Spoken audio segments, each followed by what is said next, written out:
9 கோளும் ஒன்றாய் காண அங்கு கற்பகம் என்னும் கடவுளின் மெய்யில் 9 கோளும் ஒன்றாய் காண அங்கு கற்பகம் என்னும் கடவுளின் மெய்யில்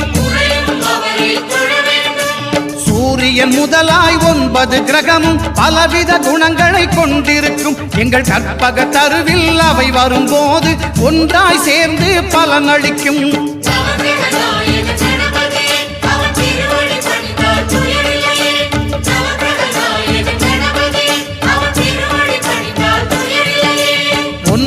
கோளும் ஒன்றாய் காண